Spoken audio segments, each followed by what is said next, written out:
नमस्कार दोस्तों, स्वागत है आपका टीवी 24 नेटवर्क में और मैं हूं अजय सिन्हा। आज अमेरिका के 47वें राष्ट्रपति के रूप में डोनाल्ड ट्रंप शपथ लेंगे और वो भव्य शपथ ग्रहण समारोह आयोजित होगा जिसमें दुनिया के तमाम लोग वहां अपनी मौजूदगी दर्ज करवाएंगे।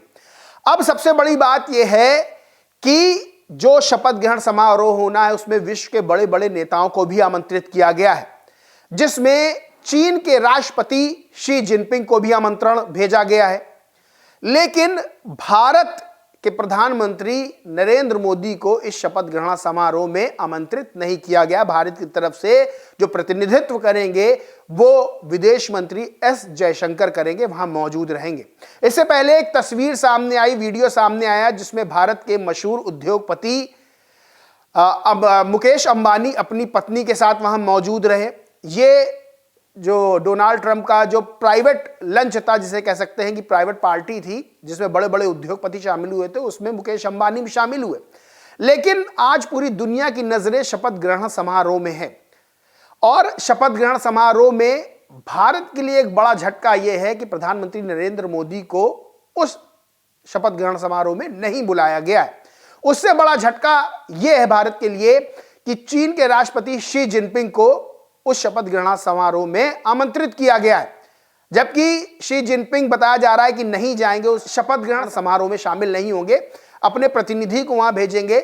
लेकिन सबसे बड़ी चीज यह है कि आमंत्रण उनको मिला और प्रधानमंत्री नरेंद्र मोदी को आमंत्रित नहीं किया गया। अब ऐसे में सवाल यह उठता है कि वो डोनाल्ड ट्रंप जो मोदी के मित्र कहे जाते हैं, 2019 के चुनाव में जब प्रधानमंत्री नरेंद्र मोदी डोनाल्ड ट्रंप के प्रचार के लिए गए थे तो हाउडी मोदी, नमस्ते ट्रंप करके एक पूरा अभियान चलाया गया था। हालांकि वो चुनाव ट्रंप हार गए थे, इसके पीछे भी कई रणनीतिक कारण जो इसके आगे असर पड़ा उस पर भी मैं चर्चा करूंगा। लेकिन सबसे बड़ी चीज ये है कि शपथ ग्रहण समारोह में प्रधानमंत्री नरेंद्र मोदी को ना बुलाया जाना ऐसे वक्त जब ये बताया जाता है कि प्रधानमंत्री नरेंद्र मोदी वैश्विक नेता हैं, तो जाहिर सी बात है कि जो प्रधानमंत्री नरेंद्र मोदी के समर्थक हैं या भारत देश के निवासी हैं, क्योंकि प्रधानमंत्री को ना बुलाया जाना कहीं ना कहीं भारतीयों के मन में एक टीस पैदा करता है। और जब चीन, जो कि भारत का एक प्रतिद्वंदी देश है कई चीजों में, उसके प्रमुख को, राजनीतिक प्रमुख को बुलाया जाना कहीं ना कहीं भारतीयों के लिए एक बड़ा झटका है। अब सबसे बड़ी चीज यह है कि इसको लेकर टीवी 9 की एक न्यूज है, लिखा है ट्रंप के शपथ ग्रहण के लिए जिनपिंग को न्योता, पीएम मोदी को क्यों नहीं। डोनाल्ड ट्रंप अमेरिकी राष्ट्रपति के तौर पर 20 जनवरी को दूसरी बार शपथ लेंगे। उनके शपथ ग्रहण समारोह में चीन के राष्ट्रपति शी जिनपिंग को न्योता भेजा गया है, जबकि पीएम मोदी को इस कार्यक्रम में इन्वाइट नहीं किया गया है। डीडी न्यूज का एक ट्वीट है, वो भी मैं आपको बताता हूं, लिखा है आज से अमेरिका में ट्रंप का दौर शुरू। डोनाल्ड ट्रंप आज अमेरिका के 47वें राष्ट्रपति के रूप में शपथ लेंगे। शपथ ग्रहण समारोह में शामिल होंगे दुनिया भर के प्रमुख नेता। डीडी न्यूज का विशेष कार्यक्रम न्यू पंच में जानिए मेक अमेरिका ग्रेट अगेन के तहत ट्रंप की आगे की रणनीति क्या हो सकती है। आगे की रणनीति ट्रंप की क्या होगी, इस पर भी चर्चा होगी, क्योंकि भारत एक ऐसा देश है जिसको विश्व की राजनीति से अलग नहीं रखा जा सकता है। भारत और चीन, ये दो ऐसे बड़े देश हैं, सबसे ज्यादा जनसंख्या वाले, जो वैश्विक राजनीति पे अपना अच्छा खासा असर डालते हैं। अब सबसे बड़ी चीज ये है कि डोनाल्ड ट्रंप की तरफ से शपथ ग्रहण समारोह में चीन के राष्ट्रपति को बुलाया जाना, भारत के प्रधानमंत्री को ना बुलाया जाना, जबकि अमेरिका और चीन के अगर संबंधों की बात करेंगे तो हमेशा दोनों टकराव की स्थिति में रहे हैं। वहीं अगर भारत के अमेरिका से संबंधों की बात करेंगे तो भारत के अमेरिका से अच्छे संबंध रहे हैं। खुद प्रधानमंत्री नरेंद्र मोदी डोनाल्ड ट्रंप को अपना दोस्त बताते रहे। तो ऐसे में शी जिनपिंग को निमंत्रण दिया जाता है, प्रधानमंत्री नरेंद्र मोदी को नहीं बुलाया जाता है, ये अपने आप में बड़े सवाल खड़े करता है। अब इसको लेकर देश में भी तमाम बातें हो रही, विपक्ष के कुछ नेता भी इसको लेकर सवाल खड़े कर रहे हैं, उस पर भी थोड़ा नजर डाल लेते हैं। कांग्रेस की नेता हैं विंग कमांडर अनुमा आचार्य, रिटायर्ड हैं, वो लिखती है जिस तरह ट्रंप ने चीन के राष्ट्रपति शी जिनपिंग को फोन करके आमंत्रित किया था, वैसे ही मोदी जी के लिए भी करना चाहिए था। मोदी जी ने तो ट्रंप के राष्ट्रपति ना रहने के बाद भी उन्हें कई बार माई फ्रेंड कहा, लेकिन ट्रंप है कि मानते नहीं। दरअसल आपको पहले नाम बता देते हैं कि कौन कौन इस शपथ ग्रहण समारोह में शामिल हो रहा है।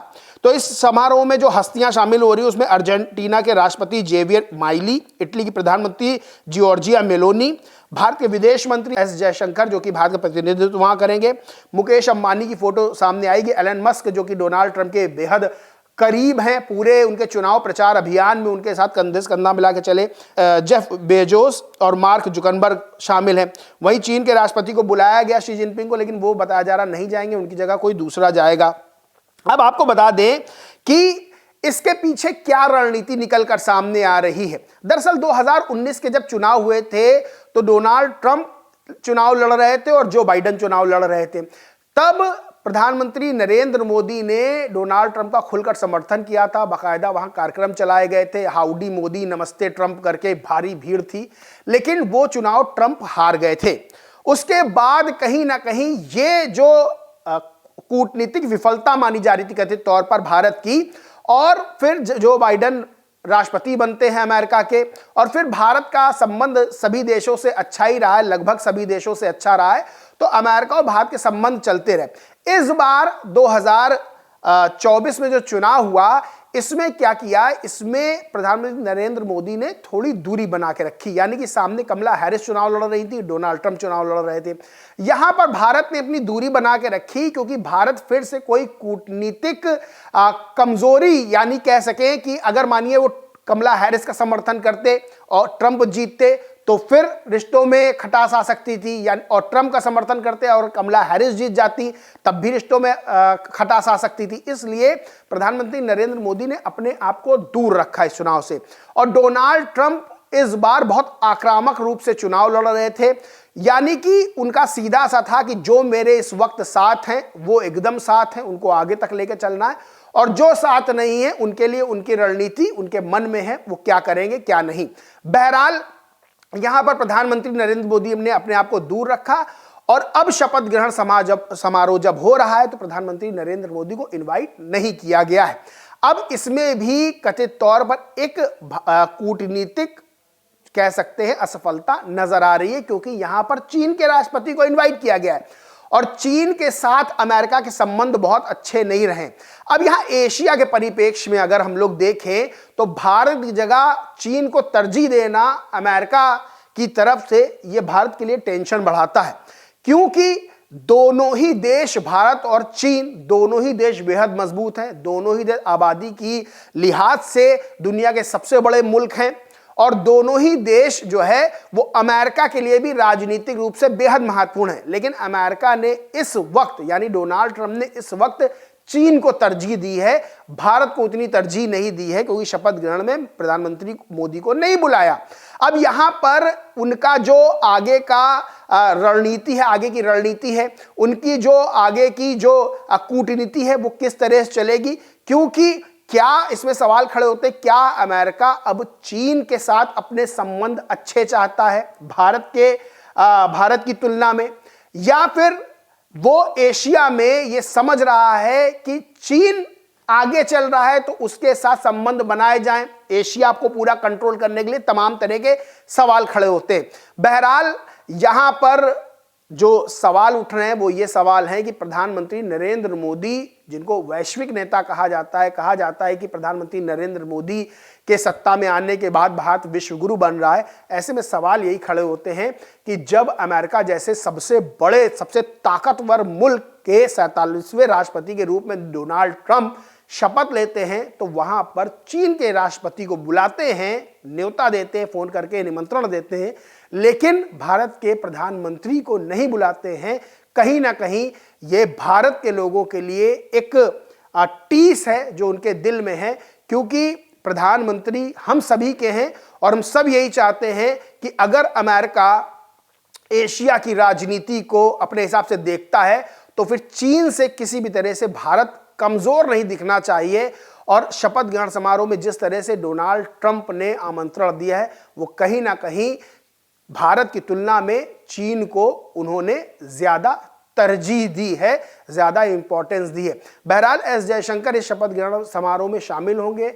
मुकेश अंबानी अपनी पत्नी के साथ वहां पर मौजूद रहे, लंच में मौजूद रहे, आज भी बताया जा रहा है मौजूद रहेंगे। बहरहाल आने वाले समय में देखना होगा कि डोनाल्ड ट्रंप एशिया को लेकर और खास तौर से भारत और चीन को लेकर अपनी क्या रणनीति रखते हैं और किस तरह से जो अमेरिका और भारत के रिश्ते हैं वो और मजबूत होते हैं, इन सब चीजों को भुला के और मजबूत होते हैं, क्योंकि अमेरिका एक ऐसा देश है जिसकी राजनीति पूरे विश्व पर असर डालती है। बहरहाल दोस्तों, इस पूरे मामले पर आप क्या सोचते समझते हैं, कमेंट करके जरूर बताएं। वीडियो अच्छा लगा हो तो लाइक करें, शेयर करें और चैनल को सब्सक्राइब नहीं किया तो सब्सक्राइब करके बेल आइकन जरूर दबा लें। धन्यवाद।